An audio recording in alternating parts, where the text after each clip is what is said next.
problems. قال تلزم جماعة المسلمين وإمامهم. Maka kata Nabi agar berpegang teguh kepada jamaatul muslimin dan imamnya.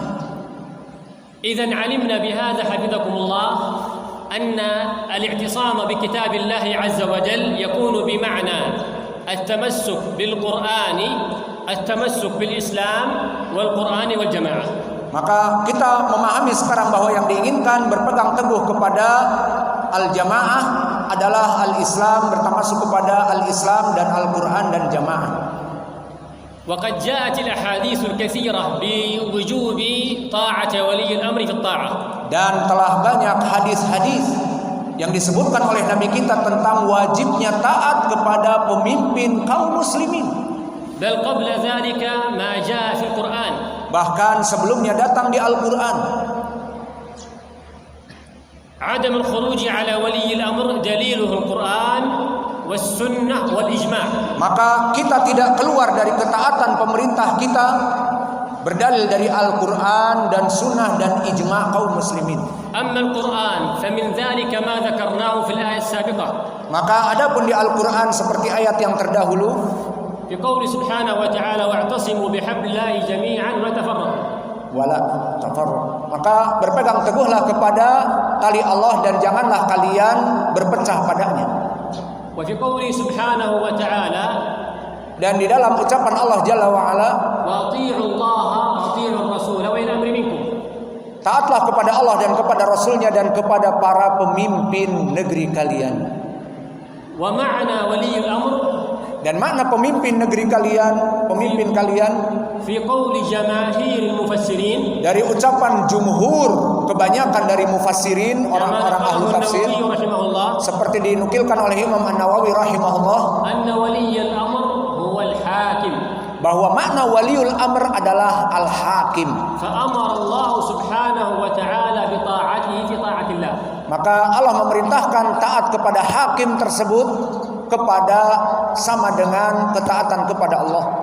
وهكذا نقل أهل العلم رحمهم الله تعالى تحريم الخروج على الحاكم. Maka itulah dinukilkan oleh para ulama semuanya dilarangnya keluar dari ketaatan seorang hakim, نقل pemimpin negeri. إجماع العلماء على تحريم الخروج على الحاكم. Bahkan dinukilkan ijma' kesepakatan kaum muslimin tidak boleh kita keluar dari ketaatan seorang pemimpin negeri kita. نقله كثير منهم. Dinukilkan banyak dari para ulama. منهم الإمام أبو الحسن الأشعري. Seperti Abul Hasan Al-Asy'ari. ومنهم الإمام ابن حجر رحمه الله. Dan begitupun Ibnu Hajar rahimahullah. رحم الله الجميع. Rahimahullah al-jami'. Semoga Allah memberikan rahmat kepada semuanya. وهكذا النووي رحمه الله. Dan begitupun Imam An-Nawawi. وابن رجب. Wa Ibnu Rajab. وكثير من أهل العلم. Dan banyak dari ahlul ilm. والحقيقة حفظكم الله Maka hakikatnya semoga Allah menjaga kalian. مما يدل كذلك على أن الخروج على الحاكم يسبب مفاسد. Bahwa keluar kepada pemerintah, ketaatan pemerintah yang memerintahkan kita menyebabkan keburukan. ما رأيناه ولمسناه في واقعنا في هذا الزمن. Maka tidak kita mendapati keburukan-keburukan itu yang dibuat oleh orang-orang yang keluar dari ketaatan kepada pemerintah seperti yang dilakukan di zaman sekarang. وقد قال صلى الله عليه وسلم إنما السعيد من وعظ بغيره. Maka telah disebutkan oleh Nabi Muhammad SAW bahwa sungguhnya kebahagiaan, happiness adalah السعيد من وعظ بغيره. السعيد من وعظ بغيره. barang siapa orang yang mengambil ibrah dari yang lainnya. وانظروا إلى الواقع الذي يعيشه العرب. Maka lihatlah kepada mereka orang-orang Arab. خرج الناس على حكامهم فما استفادوا. Maka lihat mereka Arab keluar dari pemimpin-pemimpin mereka, apa yang mereka untungkan? لم يستفيدوا شيئا في الخير. Maka mereka tidak mempunyai kebaikan sedikit pun dari faidah. ولهذا رحم الله الأئمة قديما. Maka oleh sebab itu rahimahullah, Allah merahmati ulama-ulama terdahulu. الذين قالوا أن من خرج أو أن كل من خرج على الحاكم لا يوجد إلا مفسدة أكبر.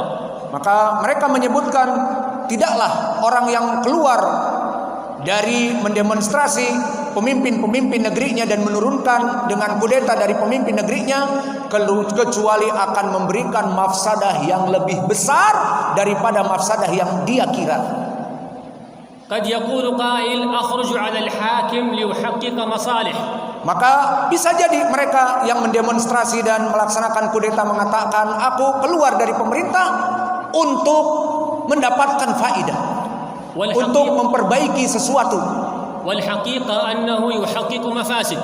Maka hakikatnya dia tidak membuat kebaikan sedikit pun, namun justru keburukan yang nyata. لأنه خالف القرآن والسنة. Karena dia dengan keluar kepada pemerintah ini menyelisihi Al-Quran dan Sunnah. خالف أمر الله بالجماعة. Maka mereka dari Al-Quran menyelisihi perintah untuk berjamaah tadi. وخالف أمر النبي صلى الله عليه وآله وسلم. Dan menyelisihi ucapan Nabi Muhammad sallallahu alaihi wa alihi wasallam. والذي نتج من ذلك. Maka yang menjadi natijah ataupun hasil dari itu, سفك الدماء. Pertama, safkud dima, banjir darah kaum muslimin. وانتهاك الأعراض. Dan juga nama-nama baik itu sudah tidak ada harganya bagi seorang muslim. وذهاب المصالح العامة في الدولة أو الخاصة. Dan juga hancurnya kebaikan-kebaikan dari negeri ataupun dari person-person seperti swasta-swasta, dan begitupun dari pemerintah, hancur semuanya. المؤسسات الكبرى في الدولة التي أقامتها بتعب. Seperti penghasilan-penghasilan BUMN dari negara yang mana dibuat dulu, maka semuanya akan hancur semuanya. وهذا إلى الآن نجده في بلادنا. Dan itu yang kami dapatkan dari negeri kami di Yaman, hancur. نخاف على أنفسنا. Maka kami takut pada diri-diri kami, ونخاف على أهلنا. dan kami takut kepada keluarga kami, ونخاف على أموالنا. dan kami takut kepada harta-harta kami. ولم يستطع المسلم في تلك البلاد أن يعمل ليعيش. Maka di negeri sana di Yaman tidak ada seseorang yang melaksanakan pekerjaan untuk bisa mencari mata pencaharian untuk hidupnya. ومن وجد في نفسه شيء على آخر قتله. Maka jika ada seseorang yang mempunyai mata pencaharian yang baik ataupun harta yang baik, maka yang lain akan membunuhnya. الذي كان يتحصل على 500 في الشهر مثلا. Maka dulu jika ada orang yang mendapatkan uang 500 pada saat itu dari hasil pekerjaannya, بهذه الفتن لم يستطع أن يتحصل على شيء. maka pada zaman ini sekarang 500 itu tidak mendapatkan apa-apa. بل تأثر حتى الدين. Bahkan bukan hanya permasalahan keuangan, tetapi masalah agama. فصعب على الناس إقامة هذا الدين. Maka sangat sulit sekarang orang ingin melaksanakan amal-amal dari agama secara menyeluruh, مثل الصلاة. seperti salat. وذلك لأن الحرب قائمة. Karena ada peperangan. إذن حفظكم الله النجاة في الاعتصام بالكتاب والسنة. Maka kesimpulannya bahwa keselamatan dengan berpegang teguh kepada sunnah وطاعة ولي dan الأمر Quran, بالطاعة. dan juga taat kepada pemerintah kita. ولعلني أختار لكم بعض الأحاديث. Maka oleh sebab itu sebaiknya kita memilih dari hadis-hadis yang ada. Khalas, al-an yu'addin wa rubu' al-an khali yu'addinun, mungkin bagi khamsah daqiq kasar daqiq. أذكر حديثين. Baik, akan dijelaskan beberapa hadis labas, hadisain salasa. الأحاديث كثيرة حتى قال أهل العلم أنها متواترة. Hadis ini banyak sekali dan ini sangat penting, maka kita harus أكثر من 50 حديثا. sekitar 50 hadis tentang permasalahan ini. أكثر من 50. Lebih dari 50 hadis. وهذا يدل على اهتمام النبي صلى الله عليه وسلم بهذا الأمر. Maka ini menunjukkan bagaimana Nabi sangat mementingkan perkara tidak boleh keluar dari pemerintah dan harus taat kepada pemerintah kaum muslimin ini. ولهذا كرره على أمته كثيرا. Maka oleh sebab itu banyak diriwayatkan dan disebutkan, diulang kepada kaum muslimin. من ذلك ما رواه الإمام مسلم رحمه الله Di antaranya hadis yang diriwayatkan oleh Imam Muslim عن أبي هريرة رضي الله تعالى عنه dari Abi Hurairah radhiyallahu anhu, قال رسول الله صلى الله عليه berkata وسلم Rasulullah sallallahu alaihi wasallam, عليك السمع والطاعة في wajib عسرك ويسرك bagi kalian untuk mendengar dan taat kepada pemerintah kalian في عسرك ويسرك dan dalam keadaan jaya ataupun dalam keadaan tidak jaya. ومن شطك ومكرهك ومن شطك ومكرهك. Maka dalam keadaan mansat wa makroh, dalam keadaan baik negeri ini dan dalam keadaan buruk negeri ini, وأسرة عليك maka وأسرة عليك بمعنى أن الحاكم قد يستأثر ببعض الولايات له أو بالمال. maka kita sabar atas apa yang ada pada pemimpin tersebut. وذكرت هنا أثرين اسمحوا لي. Hadis الآن ما في وقت. طيب لا بأس نكمل. كذلك من الحديث حديث أبي أمامة رضي الله تعالى عنه وأرضاه. Dan juga hadis Abu Umamah radhiyallahu anhu, أن النبي صلى الله عليه وسلم كان يخطب في حجة الوداع. bahwa Nabi berkhutbah di Hajatil Wada, فقال اتقوا الله ربكم وصلوا خمسكم. taatlah kalian kepada Rabb kalian dan tunaikanlah salat 5 waktu kalian, وصوموا شهركم. dan berpuasalah bulan puasa kalian, وأدوا زكاة أموالكم. dan bayarkanlah zakat kalian, وأطيعوا ذا أمركم. dan taatilah pemerintah kalian. تدخلوا جنة ربكم. Kalian akan masuk, knocking on the heaven's door, tinggal ketuk dan masuk kepada surga. رواه الترمذي. Diriwayatkan oleh Imam At-Tirmidzi wa وعن hasanahu عبد الله Syekhuna بن Muhammad. عمر رضي الله عنه Dan begitu pun datang dari Ibnu Umar, قال على المرء قال النبي صلى الله عليه وسلم على المرء المسلم السمع والطاعة. bahwa Nabi Muhammad SAW bersabda, wajib bagi seorang agar mendengar dan taat kepada pemerintahnya فيما أحب وكره. dari perkara yang dia cintai ataupun yang dia tidak cintai dari penetapan pemerintah itu, إلا أن يؤمر بمعصية فإن أمر بمعصية فلا سمع ولا طاعة. kecuali di saat pemerintah memerintahkan untuk bermaksiat maka tidak ada ketaatan kepada kemaksiatan. رواه البخاري ومسلم. Diriwayatkan oleh Imam Al-Bukhari dan Muslim. حديث آخر Hadis yang lain عن عبد الله بن عباس رضي الله عنهما dari Abdullah bin Abbas radhiyallahu anhuma, أن رسول الله صلى الله عليه وسلم قال bahwa Nabi Muhammad sallallahu alaihi wasallam bersabda, من كره من أميره شيئا فليصبر.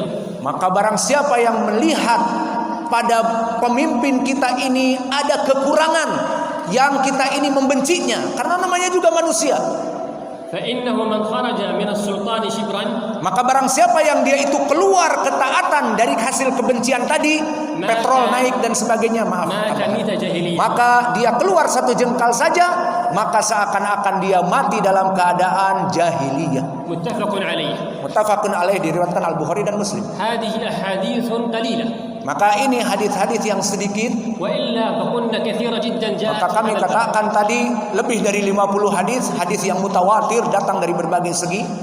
يكفي أو أزيد شيء أثرين في نفسي أنا. Baik, silahkan tambah sedikit agar أريد أن أذكر لكم أثرين فقط. ingin menyebutkan 2 asar. الأول عن عبد الله بن مسعود Yang pertama dari Abdullah bin Mas'ud, فإنه قال رحمه رضي الله عنه maka dia berkata radhiyallahu anhu, Ibnu Mas'ud, قال أيها الناس عليكم بالطاعة والجماعة. wahai seluruh manusia, wajib bagi kalian untuk taat kepada al-jamaah, عليكم بالطاعة والجماعة dan kalian harus melaksanakan ketaatan dan mengikuti jamaah, فإنها حبل الله الذي أمر الله به. karena itu adalah tali Allah yang Allah perintahkan kita untuk berpegang teguh padanya. وإنما تكرهون في الجماعة Maka وإنما تكرهون في الجماعة خير مما تحبون في الفرقة. maka ada sesuatu dari yang kamu benci dari jamaah itu, maka itu lebih baik daripada kamu memecah dari jamaah tersebut.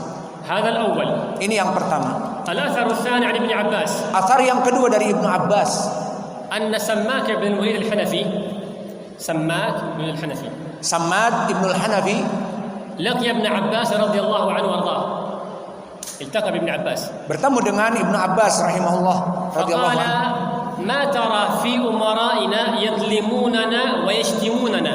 Maka dia mengatakan, bagaimana pendapat kamu wahai sahabi dengan amir-amir kami yang mendolimi kami dan memukuli kami, ويطلبوننا زكاة أموالنا هل نعطيهم؟ dan meminta setelah itu zakat harta kami. Apakah kita memberikan kepada amir yang dolim ini? قال ابن عباس Berkata Ibnu Abbas, اعطهم. "I'tihim," maka berikanlah zakat tersebut kepada pemimpin yang dolim tadi. ثم قال Kemudian berkata, يا حنفي الجماعة "Ya Hanafi, peganglah jamaah, فإنما هلكت الأمم السابقة بالتفرق. karena telah hancur umat-umat terdahulu karena menyelisihi pemerintahnya al-jamaah." الفساد في التفرق. Maka keburukan pada keluar ketaatan kepada pemerintah dengan memisahkan diri dari mereka. إذن عندنا حفظكم الله أدلة من القرآن والسنة والإجماعات والآثار. Maka kita dapati sekarang pendalilan dari Al-Quran dan Sunnah dan ijma dan athar. وكلام العلماء قديما وحديثا. Dan ucapan para ulama terdahulu dan di zaman now. من جميع المذاهب. Dari madhab-madhab yang berbeda. أسأل الله سبحانه وتعالى أن يجعل هذه البلدة بلدة آمنة مطمئنة. Saya memohon kepada Allah agar Indonesia ini, NKRI tercinta ini, Allah jaga dan menjadi negara yang jaya raya. وأن يتعاون فيها المجتمع مع الحاكم والرئيس. Dan kami menginginkan bahwa rakyatnya di sini semuanya bekerja sama dengan pemimpin-pemimpinnya dan taat kepada pemimpin-pemimpinnya. لإقامة هذا الدين ونشره. Agar dimudahkan oleh Allah penyebaran agama ini.